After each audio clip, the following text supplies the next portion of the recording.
Greetings, magandang araw pong man ay ekspresyon o aplikasyon ng malikhaing kasanayan sa tao at imahinasyon.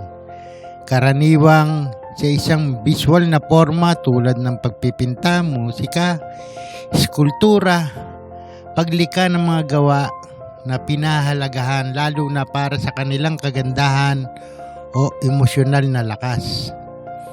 Ang filosofiya ay isang paraan ng pag-iisip tungkol sa mundo, sa universe, sa lipunan. Gumagana ito sa pamamagitan ng pagtatanong ng mga pangunahing kaalaman tungkol sa likas na pag-iisip ng tao, likas na universo at mga koneksyon sa pagitan nila. Ang mga idea sa filosofiya ay madalas na pangkalahatan at mahirap unawain. Dream interpretation, readings, verifying acoustic record, past life, divine and distant healing, divine cleansing, charging, at marami pang iba na itinuturo sa mga e-books ng mga sagradong yaong sa mga nakatuon ng kanilang sarili sa relihiyon habang hindi sinasama ang siyensya, ang sining at filosofiya ay pinipigilan ng kanilang sarili na hawakan ang kabuuan ng buhay at kung ano ang kahulugan nito. Gayon din ang mga sumusunod na landas ng siyensya habang ang pagtanggi sa relihiyon ay pinili din upang limitahan ang kanilang pag-uusap. Sa tradisyon ng sagradong kaalaman, pinag-aaralan natin ang lahat ng apat na mga haligi. Sa ganitong paraan, maaari nating maarok o maunawaan ang mga misteryo sa loob at labas ng ating sarili. Napakahalaga na tandaan ang apat na aspeto ng kaalamang ito sapagkat lahat tayo ay may mga limitasyon sa ating sariling kaalaman. Tayo ay may iba't ibang pinagmulan, tradisyon, bansa, at kultura, kung saan ang ilan sa apat na mga aspeto ay hindi natanggap ng buo. Maaring meron tayong ilang edukasyon sa siyensya, ngunit hindi sa relihiyon. Maaring magkaroon tayo ng maraming edukasyon sa relihiyon, ngunit wala sa siyensya. Maaring marami tayong alam tungkol sa sining, ngunit wala sa siyensya o filosofiya. Kailangang maitama ito upang maunawaan natin kung ano talaga ang sagradong kaalaman. Ang sagradong kaalaman at sikretong karunungan ay hindi isang bagay na isang libro o nasa isang paaralan o nasa isang panayam. Ang totoong sagradong kaalaman ay nasa iyong puso. Isang bagay na lumitaw mula sa kaalaman sa sarili. Ito ang pangunahing panunungkulan ng sagradong kaalaman, ang pangunahing idea. Ang lahat ng kaalaman na umiiral sa loob ng universo ay umiiral din sa loob natin. Ito ang dahilan kung bakit sinabi ng orakulo ng isang detect master na kung saan ay karaniwang nakasaad ngayon bilang tao, kilalanin mo ang iyong sarili at sa gayon malalaman mo ang universe at ang Diyos. Ang lahat at bawat antas ng nabubuhay sa kalikasan ay nasa loob din natin na ay may sasalarawang gaya ng isang salamin. Ang ating pisikal na katawan ay sumasalamin sa lahat ng mga batas at istruktura ng kosmos. Ang ating pisikal na katawan ay isang napakaliit sa madaling salita, isang salamin na sumasalamin sa lahat ng mga batas na umiiral sa labas natin. Sa Juan 1:32, ganito ang patotoo ni Juan. Nakita ko ang espiritu na bumababa na parang isang kalapate na buhat sa langit at nananatili sa kanya. Hindi ko nga siya kilala noon, ngunit ang nagsugo sa akin upang magpabautismo sa tubig ang siyang nagsabi sa akin, kung kanino mo makitang bumaba at manatili ang Espiritu, siya ang magbabautismo sa pamamagitan ng Espiritu Santo. Ngayon ay nakita ko siya at pinatotohanan kong siya ang anak ng Diyos. Sa 1:2 ang unang himala ni Jesus. Nang ikatlong araw may kasalan sa Kana sa Galilea at naroon ang ina ni Jesus. Si Jesus at ang kanyang mga alagad ay inanyayahan di sa kasalan. Naubos ang alak kaya't sinabi ng ina ni Jesus sa kanya, "Anak, wala na silang alak." Sinabi ni Jesus, "Ipaubay na lang ninyo ito sa akin, ginang. Hindi pa ito ang aking tamang oras." Sinabi ng kanyang ina sa mga naglilingkod, "Gawin ninyo ang anuman sabihin niya sa inyo." May 6 na banga doon. Ang bawat isa ay naglalaman ng 20 hanggang 30 galon. Ang mga ito ay nakalaan para sa paghuhugas ayon sa ritual ng mga Hudyo. Sinabi ni Jesus sa mga tumutulong doon, "Punuin ninyo ng tubig ang mga banga." At pinununga nila mga banga na halos mag-umapaw. Pagkatapos sinabi niya, "Kumuha kayo ng kaunti at dalhin ninyo rito sa namamahala ng handaan." Dinala nga nila ang namamahala at tinikman nito ang tubig na naging alak. Hindi niya alam kung saan nanggaling iyon, subalit alam ng mga sumalok ng tubig. Kaya tinawag niya ang lalaking ikinasal at sinabi, "Ang masarap na alak ay unang inihahain. Kapag marami nang nainom ang mga tao, saka ihahain ang mababang uri. Ngunit sa uli ninyo inilabas ang masarap na alak." Ang nangyaring ito sa Kana sa Galilea, ang unang himalang ginawa ni Jesus. Sa pamamagitan nito inihayag niya ang kanyang kalwalhatian at naniwala sa kanyang mga alagad. Matapos nito pumunta si Jesus sa Capernaum kasama ang kanyang ina, mga kapatid, mga alagad. Sila'y nanatili roon ng ilang araw. Pagmamalasakit para sa templo. Malapit na ang Pasko ng mga Hudyo kaya't pumunta si Jesus sa Jerusalem. Nakita niya sa templo ang mga nagtitinda ng mga baka, tupa at kalapate at mga nagmamalit ng salapi. Kumuha siya ng lubid at ginawa niyang panghagupit at pinagtabuyan niyang palabas ang mga nagtitinda, pati na mga baka, tupa. Isinabog niya ang salapi ng mga namamalit ng pera at pinagtatawab ang kanilang mga mesa. Pinagsabihan niya mga nagtitinda ng kalapate, tao, kailangan niya ng philosophy. Tulad ng para magkaroon ng pananampalataya at pagkaunawa sa tunay niyang pagkatao, kailangan ng relihiyon.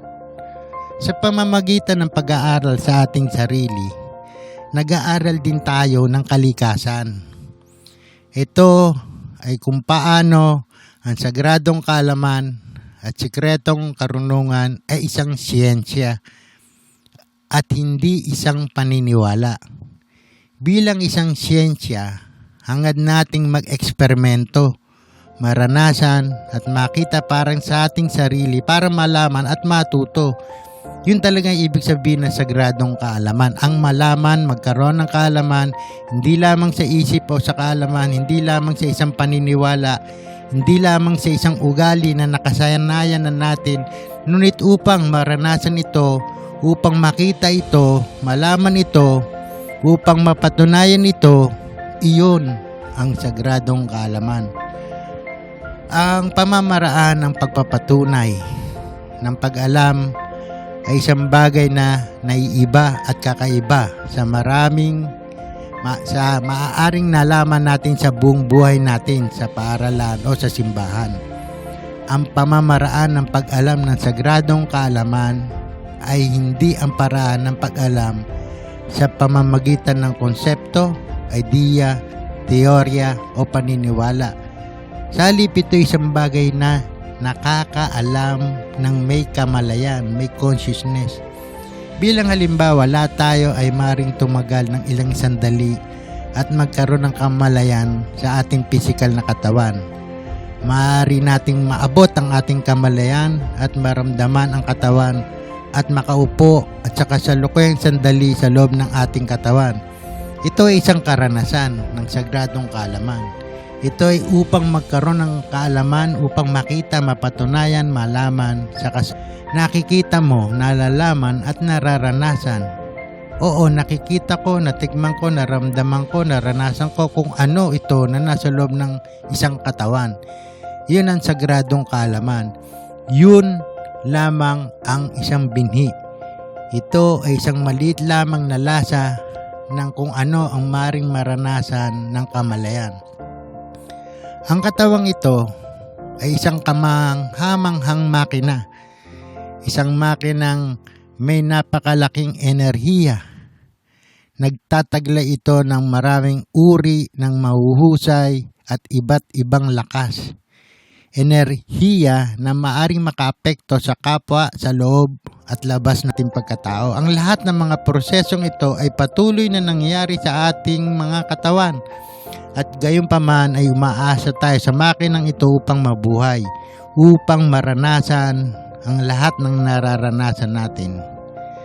Sa ilang mga paraan ay tila medyo magkasulungat na ipinapahayag natin ang ating sarili na mga maestro ng universe upang maging mga hari at reyna ng kalikasan. Pero ang isang simpleng sakit ng ulo ay maaaring sirain ng ating araw. Ang isang maliit na gilid ng kagutuman ay maaaring makasira ng ating emosyonal na estado na ginagawa tayong iritable. Ang isang maliit na hiwa o pangangati sa katawan ay maaaring maging sanhi upang kumilos ng may lubos na inis at mawala ng kompletong kontrol sa ating pag-iisip. Ang isang maliit na karamdamang pisikal o hirap ay maaaring maging sanhi para sa atin na kumilos na parang nasisiraan ng isip. Wala sa atin ang maaaring itanggi ito. Nararanasan natin ito. Ang ibig sabihin, hindi natin kayang kontrolin ng kumpleto ang ating nararanasan sa ating katawan. Ang pagkilala sa ating aktwal na antas ay ang pangunahing batayan kung saan nagsisimula ang sagradong kaalaman at sikretong karunungan.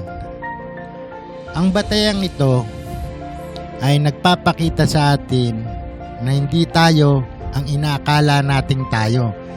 Naniniwala tayo sa ating sarili na isang mahusay na nilalang. Subalit ang ebidensya ay nagpapatunay ng isang bagay na kabaliktaran na tayo ay labis na mahina at nagdurusa mula sa isang malaking kamangmangan tungkol sa ating sarili. Ito ang dahilan kung bakit pinag-aaralan natin ang mga turo ng sagradong kaalaman at sikretong karunungan upang baguhin ang estadong iyon. Hindi tayo nag-aaral ng teorya lamang, nag-aaral tayo ng mga istruktura, batas, sining, siyensya, relihiyon, filosofiya, ang apat na mga haligi na nagbibigay sa atin ng isang pangunahing batayan mula sa kung saan maaari nating mabago ang ating sarili. Maaari tayong magtrabaho sa ating sarili at panimulang baguhin ang ating sitwasyon. Maaari tayong lahat ay sumang-ayon dito. Ang ating layunin ay ang pagbabago, ang transformation. Wala sa atin ang kontento sa paraan ng mga bagay kung hindi tayo magiging interesado sa mga ganitong uri ng pag-aaral. Lahat tayo ay may pakiramdam na hindi sapat ang mga bagay-bagay at maaaring maging mapahusay pa natin. Malamang na karamihan sa atin ay sinusubukan na ang maraming mga diskarte. Sinusubukan natin ng sining, siyensya, reliyon at filosofiya. Maaring sinasiyasat natin ang maraming magkakaibang reliyon o magkakaibang siyensya, ngunit wala pa rin napatunayan na may kakayang malutas ang mga problema na meron tayo. Hindi lamang ang ating mga personal na buhay, ngunit ang ating mga problema bilang isang lipunan, isang planeta, kultura, lahi, sa loob ng ating pamilya at komunidad. Ito ay dahil kapag nakahiwalay ang apat na haligi ay hindi tayo makakilos at hindi nagkakasundo-sundo. Ang Diyos ay hindi isang pananaw na pilosopiko. Ito ang mundo na tinitingnan sa pamamagitan ng mga mata ng isang bata. Ang parehong mundo, ang mga bulaklak, mga puno, ang langit na ito at ikaw, ang parehong mundo ay kumukuha ng isang bagong kalidad ng pagiging banal kapag tinitingnan mo ito sa mga mata ng isang bata. Isang pure, malambot at malambing na puso lamang ang kailangan. Ang pinakamalaking lihim ay laging nakatago sa mga hindi malamang lugar. Yaong hindi naniniwala sa magic ay hindi makakahanap nito. Hindi naniniwala sa milagro, hindi niya matitingnan kung anong milagro. Sa Mateo 19, ipinapanalangin ni Jesus ang mga bata. May nagdala ng mga bata kay Jesus upang ipatong niya sa mga ito ang kanyang kamay at sila'y ipanalangin. Ngunit pinagalitan sila ng mga alagad. Sinabi ni Jesus, "Hayaan ninyong lumapit sa akin ng mga bata, huwag ninyo silang pagbawalan, sapagkat ang mga katulad nila ang mapapabilang sa kaharian ng langit." Ipinatong nga niya sa mga bata ang kanyang kamay at pagkatapos siya'y umalis. Sino ang pinakadakila? Sa Mateo 18, ng mga sandaling iyon, lumapit kay Jesus sa mga alagad at nagtanong, "Sino po pinakadakila sa kaharian ng langit?" Tumawag si Jesus ng isang bata, pinatayo sa gitna nila at sinabi, "Tandaan ninyo, kapag hindi kayo nagbago at hindi naging katulad ng mga bata, hindi kayo makakapasok sa kaharian ng langit. Ang sino mang nagpapakababa na gaya ng batang ito ay siyang pinakadakila sa kaharian ng langit. Ang sino mang tumatanggap sa isang batang katulad nito, alang-alang sa akin, ako ang kanyang tinatanggap." Ang siyensya na walang relihiyon ay walang lakas. Ang siyensya na walang relihiyon ay mapanira. Kung nais mo ng patunay, tingnan mo kung magkano ang ating pera na nagugugol sa siyensya. At ang simpleng katotohanan na ang karamihan sa ating mga pangsiyensya na gastos ay napupunta sa armas. Gusto nating isipin ang ating pang-agham na paggasta ay ginagawa ng mga bagay tulad ng pagpunta sa kalawakan, pananaliksik sa medikal, pagluta sa mga pandaigdigang issue tulad ng polusyon, pag-init ng mundo, pagpapabuti sa ating mga pagkain, pangangalaga sa kalusugan. Hindi. Ang paggasta ng mundo ay hindi ganong mahalaga sa statistika. Ang karamihan sa pera ng mundo ay nagugugol sa siyensya ay upang isulong ang militar. Sa buong mundo, ang pinakamalaking pinansyal ng pamumuhunan na ginagawa ay patungo sa karahasan. Ito ay isang statistika ng katotohanan. Ang porsyento na iyon ay tumataas ng dekada pagkatapos ng dekada. Parami ng pera ang ginugugol sa mga sandata. Yun ang ating siyensya. Ang ating mahusay na siyensya ng sibilisasyong ito ay hindi sa mga cellphone o computer. Ito ay tungkol sa mga sandata. Hindi natin nais na aminin ito, ngunit ito ay isang katotohanan. Ang siyensya na walang relihiyon ay pilay. Ang relihiyon na walang siyensya ay bulag. Ano naman ang meron sa relihiyon? Ang relihiyon na walang siyensya ay walang lakas upang mabago ang ating pangunahing problema. Ang relihiyon na walang agham ay nagiging bulag at bobo. Ibig sabihin ay hangal sa kamalayan. Ang hindi pagkakaroon ng kaalaman, ng pagiging ignorante sa paniniwala ng mga bagay na sa pasimula ay hindi totoo. Natagpuan natin ang kasong ito, lalo na ngayon, kapag ang siyensya ay tumagos sa ilang mga hiwaga at ipinahayag ang ilang mga bagay, ngunit marami na nakakabit sa kanilang mga reliyon ay matatag na tumatanggi na tanggapin ang mga pananaw ng modernong siyensya. Ito ay marami sa gitna ng mga bagong tagasunod sa panahong ito na lalong lumalayo sa katotohanan. Hindi maitatayo ang magaganda at magagandang malalaking templo ng Diyos kung walang siyensya. Ano naman ang tungkol sa sining? Ang sining na walang relihiyon ay kahangalan. Ano ang tinatawag nating sining ngayon? Ang ating modernong sining, ang pinakamalaking malikhaing ekspresyon ng panahong ito ay ang pagdiriwang ng karahasan at kahalayan. Ang pagpipinta o skulptura ay hindi isang modernong sining sapagkat halos walang nagmamalasakit ngayon sa kanila. Upang makita ang modernong sining na kumikilos, kailangan natin makita ang media kung saan ipinababatid ang mga idea. Sapagkat yun ang sining, isang paraan para sa komunikasyon. Ang ating modernong sining ay sinihan, telebisyon, litrato, pag-publish, internet at iba pa. Karamihan sa mga ekspresyong malikhain o sining sa mundong ito ay pinagdiriwang ngayon ang pagpatay, panunuya, kalupitan sa iba. Ang ating mga artista ay mga narcissist, mga egomaniac, mga makasarili, mga psychopaths, mahilig sa pera, kasarian at kapangyarihan. Nasaan sa mundong ito ang bagong sining na nagdiriwang ng kabanalan, na ipinagdiriwang ang mga bertud ng espiritu? Anong sining ang tinuturo sa atin ang halaga ng kaluluwa? Ano ang sining na itinuturo ng iba pang mga haligi upang akayin tayo patungo sa isang mas mataas na antas ng ating pagkatao? Ang katotohanan ng iyon ay ang lahat ng modernong sining ay naghahangad na hilahin natin sa mas mababang antas ang ating pagkatao patungo sa higit pang karahasan, pagnanasa, inggit at iba pa. Ano naman ang meron sa filosofiya? Ito ay pareho. Ang filosofiya na hiwalay sa relihiyon, siyensya at sining ay nagiging pagtanggi sa paniniwala sa relihiyon o sa walang hanggan, ang mga anyo ng filosofiya na walang katotohanan.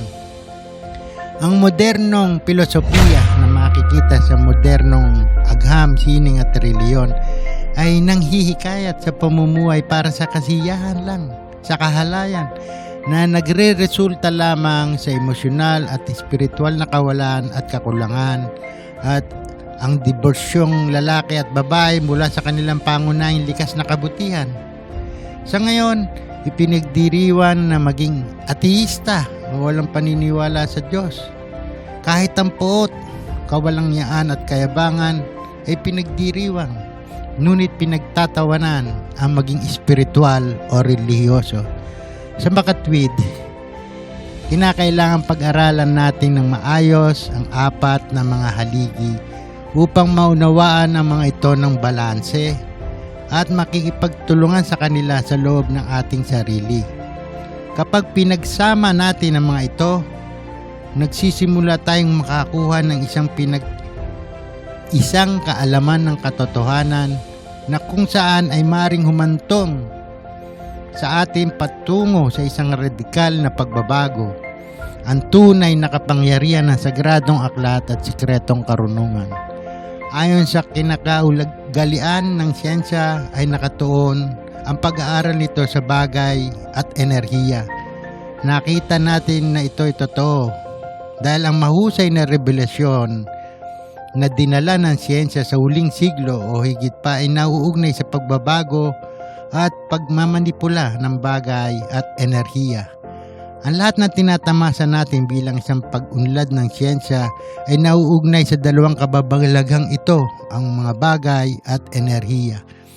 Sa kabilang banda, ang tradisyonal na sining, relihiyon at filosofiya ay palaging nababahala sa kamalayan.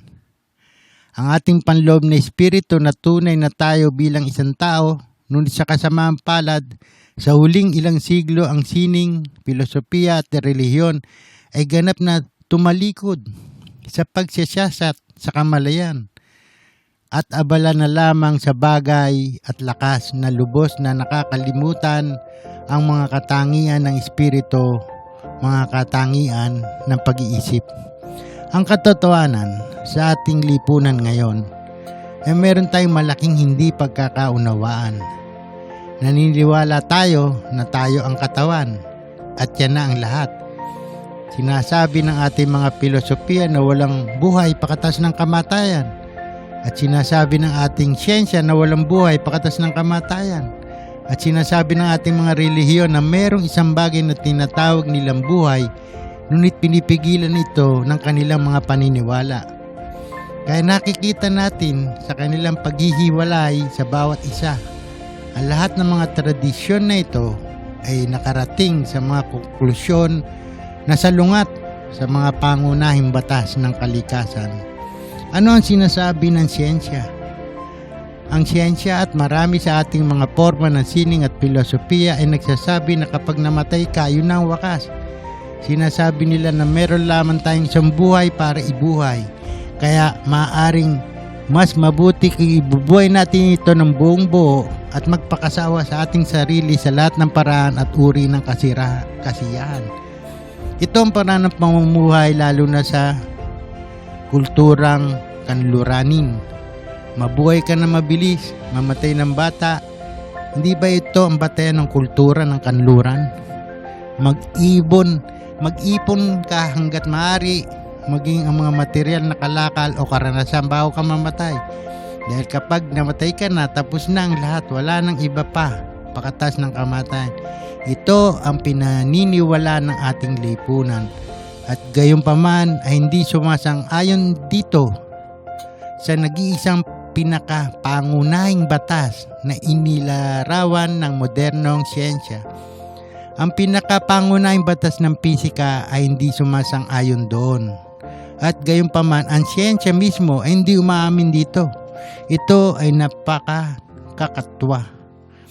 Ang pinakapangunahing batas ng physics ay makikita sa unang prinsipyo ng thermodynamics, ang batas ng pag-iingat ng enerhiya. Ito ang pangunahing pisika. Sinasabi ng batas na iyon, ang lahat ng nangyayari ay batay sa pagbabago ng enerhiya. Sinasabi ng batas na iyon na sa isang sistema ng kabuuang dami ng enerhiya ay nananatiling pareho. Ang batas na iyon ay nagsasaad na ang enerhiya ay hindi maaaring malika o masira. Maaari lamang itong mabago. Ang enerhiya ay nagbabago ng itsura, ngunit hindi mo ito masisira. Kung ang enerhiya ay hindi masisira, ano ang tungkol sa enerhiya ng pag-iisip? Paano naman ang lakas ng iyong puso? Paano ang lakas ng iyong kaluluwa, ang energy ng iyong soul? Simple, hindi ito maring tumigil sa pag-iral.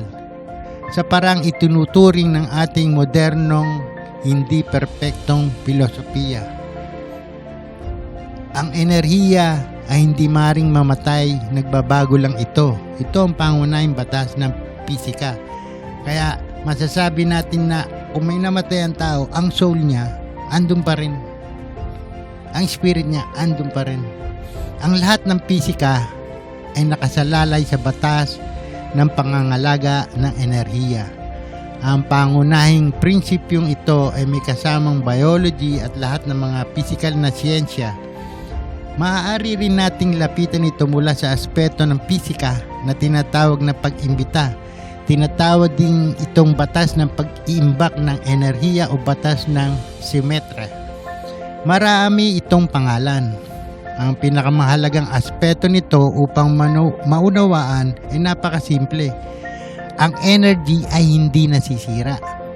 Kaya bakit tayo matatakot sa kamatayan? Natatakot tayo dahil meron tayong kamangmangan sa kamatayan. Dahil hindi natin alam kung ano mangyayari kapag sumailalim ang pagbabago sa psikolohiyal na enerhiyang iyon. Meron tayong isang physical na katawan. Ang physical na katawan ay material. Maaaring lahat tayo ay sumang-ayon dito. Lahat tayo ay maaaring hawakan at maramdaman at madama ang bagay ng pisikal na katawan. Maaari rin tayong sumang-ayon na meron tayong enerhiya sa isang tiyak na halaga. May mga araw na nakakaramdam tayo na kokonti ang ating enerhiya. May araw na darama natin na napakalakas ng ating enerhiya. Kaya nagcha-charging energy tayo. Para lumakas ang ating enerhiya, may healing energies na nilalagay tayo. May araw na talagang kailangan natin ng kape na magising. May araw na talagang kailangan nating umidlip ng kahit konti. May araw na nakakaramdam tayo ng lubos na lakas. Minsan nakakaramdam tayo ng matalas ang ating pag-iisip. Minsan nakakaramdam tayo ng sobrang pagod at mahina sa mental na kakayahan. Kaya merong iba't ibang uri ng enerhiya. Sa sagradong kaalaman at sikretong karunungan, pinag-aaralan natin ang 7 pangunahing uri ng enerhiya. Una, ang mechanical o physical na enerhiya. Pangalawa, ang mahalagang enerhiya. Pangatlo, ang lakas ng kaisipan o emosyon. Pang-apat, enerhiya sa pag-iisip, talino. Ikalima, enerhiya ng kalooban. Pang-anim, enerhiya ng kamalayan, consciousness. Ikapitong, enerhiya ng dalisay na espiritu. Tiyak na maaari tayong sumang-ayon na mayroon tayong isang pisikal na katawan na mahalaga at may enerhiya din doon. Lumayo tayo ng malalim kaysa doon. Ano ang pisikal? Meron lahat ng mga uri ng mga teorya at konsepto. Alam natin na ang katawan ay may mga organo, maraming iba't ibang mga sangkap. Narinig natin ang tungkol sa mga molecules o molekula o cellula, tungkol sa iba't ibang uri ng mga amino acid, protein, carbohydrate, lahat ng mga elemento na dapat natin kainin o hindi dapat kainin. Narinig natin ang tungkol sa mga atom, ngunit ano ang pisikal na sa pasimula? Maraming mga tao ang sinusubukan pa rin maunawaan ang tanong na ito. Ngunit meron tayong kasagutan, medyo simple lang. Ang bagay na pinaliit na enerhiya, ito ay simple upang pahayag ng pasalita. Ngunit upang maunawaan nito ay iba na. Siyempre, sinabi ito ni Einstein. Subalit ang kahulugan ay hindi naiintindihan ng katauhan. Sinundan ito mula sa espesyal na teorya ng relatibidad, theory of relativity, na ang bigat o pwersa at enerhiya ay parehong ngunit magkaibang mga pagpapakita ng parehong bagay. Isang medyo hindi pamilyar na konsepto para sa average na pag-iisip. Dagdag pa ang equation na E equals mc square, kung saan ang enerhiya ay inilalagay na pantay sa bigat o pwersa, kung saan ito ay minumultiply sa square ng bilis o velocity ng liwanag. Nang tungkol sa iyo ay hindi umusbong mula sa wala. May pinanggalingan ka. Lahat ng paggawa sa iyo ay hindi sadyang lumitaw mula sa egg o sa isang sperm cell. Sila ay mga sasakyan dahil ang ating katawan ay sasakyan lamang. Ito ay kondensyal na enerhiya. Ano ang enerhiyang iyon? Saan ang galing? Sa sandaling iyon ng pagdadalang tao, kapag nagkita ang egg at sperm cell, nagkakaisa sila at nagsama sila at naging isa. Binuksan nila ang isang pilaman ay makapangyarihang magkakasama ang mga makapangyarihang haligi. Ito po muli si Brad Ness. Maraming po salamat sa inyo sa ating pag-aaral. Ito po ay part 1. Ang makapangyarihang haligi ng sagradong kaalaman at sikretong karunungan. God bless us all.